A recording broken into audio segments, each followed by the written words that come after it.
बिस्मिल्लाहिर्रहमानिर्रहीम अस्सलाम वालेकुम। मैं हूँ मेरीन सब्तैन, देख रहे हैं आप मेरा यूट्यूब चैनल और फेसबुक पेज।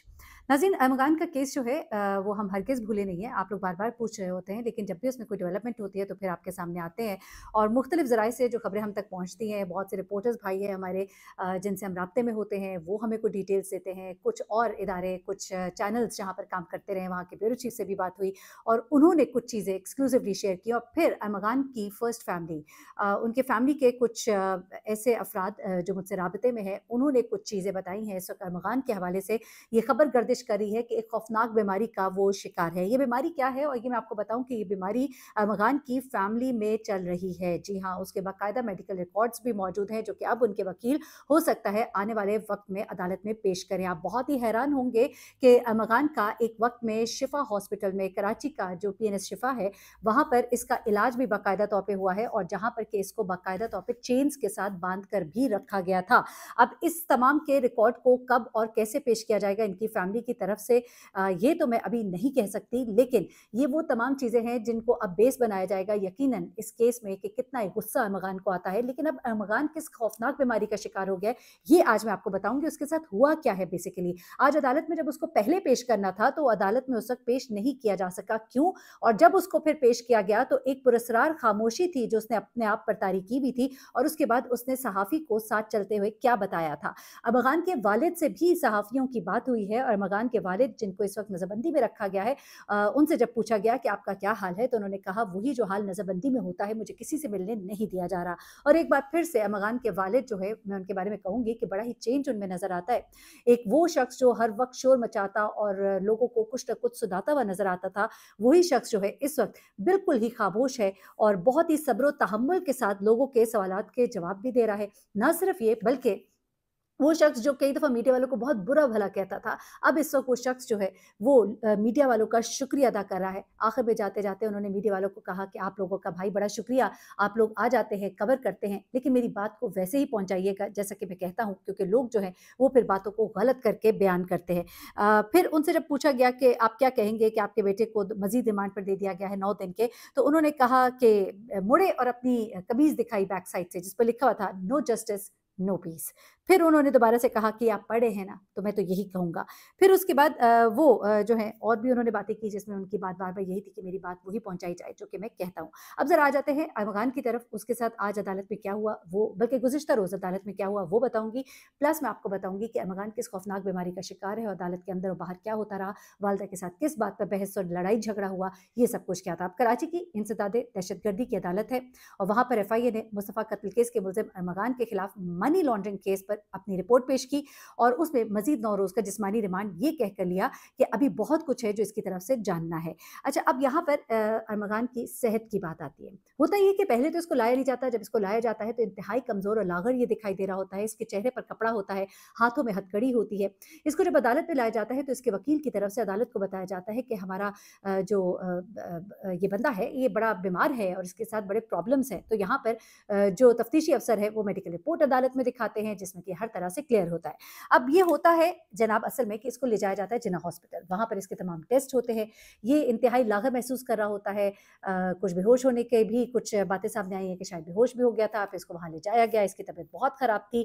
पीछे भी ये सर दर्द की शदीद तकलीफ़ की शिकायत करता रहा था। सिटी स्कैन का भी कहा गया था, लेकिन मेरी मालूमात के मुताबिक सिटी स्कैन तो नहीं हुआ था, लेकिन बाकी इसके इनिशियल सब कुछ हुआ था, उसमें सब कुछ क्लियर आया था। अब जब ये रिपोर्ट अदालत में पेश की गई तो अब इनके वकील ने जो बताया, मैं उसके बारे में एक ज़रूर बात सेकंड करूँगी क्योंकि इनकी फैमिली के कुछ लोगों से बात हुई है।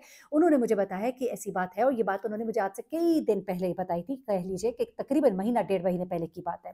अब वकील साहब ने अदालत को ये बताया कि अरमगान की जो बीमारी है, वो इन रिपोर्ट्स पे नहीं दिखाई देगी, क्योंकि ये बीमारी ऐसी नहीं है जो रिपोर्ट्स में नज़र आए। अब आप लोग हँसेंगे, हैरान होंगे।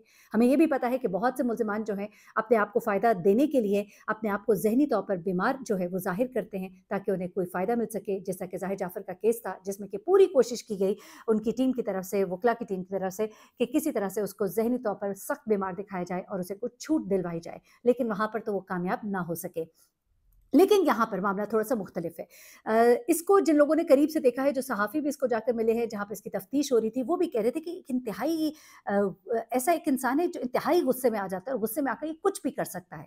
और इसके बारे में जो रिपोर्ट बताई जा रही है, वो ये है कि ये बेसिकली एक ऐसी बीमारी का शिकार है जिसे आप शायद ना समझ सकें, लेकिन जो लोग इस बीमारी को अगर समझते हैं, तो वो बताएँगे कि इस बीमारी का शिकार जो लोग होते हैं, वो कितने एक्सट्रीमिस्ट हो जाते हैं। ये है बाइपोलर डिसऑर्डर। बाइपोलर डिसऑर्डर का शिकार लोग जो है इंतहाई किस्म के, आप इन्हें कहिए कि ज़हनी दौरे इन्हें पड़ते हैं, और जिसमें कि ये बहुत ही पागलपन के दौरे आप इसे कह सकते हैं, और जिसमें कि वो सामने वाले शख्स को बिल्कुल नहीं देखते, ना समझते हैं। इनको दवाइयों पे रखा जाता है, और अगर दवाइयाँ इनको ना मिलें तो इनकी बीमारी जो है वो शिद्दत इख्तियार कर जाती है। ऐसे में इनकी फैमिली के मेंबर्स ने मुझे बताया कि इस बीमारी का शिकार सिर्फ अमगान नहीं, बल्कि इसके वालिद भी हैं। इसके वालिद शायद इंटेंसिटी थोड़ी कम होगी, लेकिन इसकी अपनी फैमिली में, अब मैं फैमिली मेंबर्स के नाम नहीं लूँगी, लेकिन very very close family members, आप कुछ कज़न भी कह सकते हैं, कुछ बड़े भी कह सकते हैं, वेरी क्लोज़ फैमिली मेंबर्स जो है वो इस बीमारी का शिकार हैं, और वो बाकायदा उसकी ट्रीटमेंट लेते हैं। और अगर इनकी फैमिली हिस्ट्री जब पेश की जाएगी अदालत में इस मेडिकल इलनेस की, तो पता लगेगा कि ये फैमिली जो है, इनकी फैमिली ये बीमारी जो है इनकी फैमिली में रन कर रही है। और इसी का शिकार ये भी है क्योंकि पीएनएस हफीज़ जैसा, पीएनएस शिफा जैसा कि मैंने आपको बताया, वहाँ पर इसका एक टाइम पर इलाज भी हुआ, जहाँ पर इनके करीबी रिश्तेदार के मुताबिक इसको चेन्स में बांध कर वहाँ पर रखा गया था। अब यहाँ पर अदालत में पेश होने से पहले इसकी जब हालत गैर हुई, इसको वहाँ पर जिना हॉस्पिटल ले जाया गया। फिर क्लियर इसको जब किया गया, तो फिर इसको अदालत में पेश किया गया। अब जब ये अदालत में पहुँचता है, तो वहाँ पर इसकी वालदा जो है अदालत के अंदर मौजूद होती है, और ये वहाँ पर जब पहुँचता है, तो इसका चूँकि अभी कोई वकील नहीं था, इसकी वालदा अपने साथ एक वकील साहब को लाई होती हैं, वो इसके पास जाती है। ये अपनी वालदा से लड़ना शुरू कर देता है कि आप लोग मेरी जान छोड़ दीजिए, मैं ये वकील नहीं करूँगा, मैं अपना केस खुद लड़ सकता हूँ, ये क्या ऊट-पटांग किस्म के लोग हैं, किसी को कुछ नहीं आता। और इसकी वालदा जो है इसको समझाती रही। फिर कुछ देर के बाद जज साहब के आने तक आखिरकार सुनने में आया कि उसने मान लिया, और फिर वकालतनामा जो है वो साइन कर लिया, जिसके बाद वो वकील जो है बाकायदा इसको रिप्रेजेंट कर रहे थे, जहाँ पर कि जब तफ्तीशी अफसर ने कहा कि मेडिकल रिपोर्ट जो है इसमें सब क्लियर है, तो उन्होंने ये कहा कि अमगान की मेडिकल रिपोर्ट हकायक पर मबनी नहीं है। अच्छा, यहाँ पर इसका जिस्मानी रिमांड मांगा गया, ये कहकर कि इसका जो प्राइवेट वॉलेट है उसके पासवर्ड और डिजिटल शवाहिद जो है वो रिकवर करने हैं, तो इसका हमें मजीद रिमांड दिया जाए। अब एफआईए हुकाम ने भी अदालत को ये बताया कि जी 2019 से 2025 के दरमियान इस पर दहशतगर्दी और मुनशियात समेत बहुत से मुकदमात थे। अब मुलजिम जो है कॉल सेंटर के जरिए गैर मुल्कियों से फ्रॉड करता था, गैर कानूनी तरीके से हासिल करदा रकम जो है इसने मर्चेंट अकाउंट में ट्रांसफर भी की थी, और मुलजिम से जेल में की गई तफ्तीश में मनी लॉन्ड्रिंग के हमें शवाहिद भी मिल चुके हैं। मुलज़िम अरमान के मुलाज़मीन के नाम पर खोले गए अकाउंट्स का भी ज़िक्र किया गया, जिसमें तकरीबन 21 करोड़ की ट्रांज़ैक्शंस जो हैं वो मौजूद थी। और उसके बाद एफआईए हुक्काम ने कहा कि जनवरी 2023 से 2025 सितंबर तक 15 करोड़ 50 लाख रुपए की इसने कीमती गाड़ियाँ भी खरीदी हैं। और मुलज़िम अरमान से 11 करोड़ मालियत की 2 गाड़ियाँ बरामद की जा चुकी हैं, जबकि मज़ीद एक ब्लैक गाड़ी है जिसे बरामद करना बाकी है।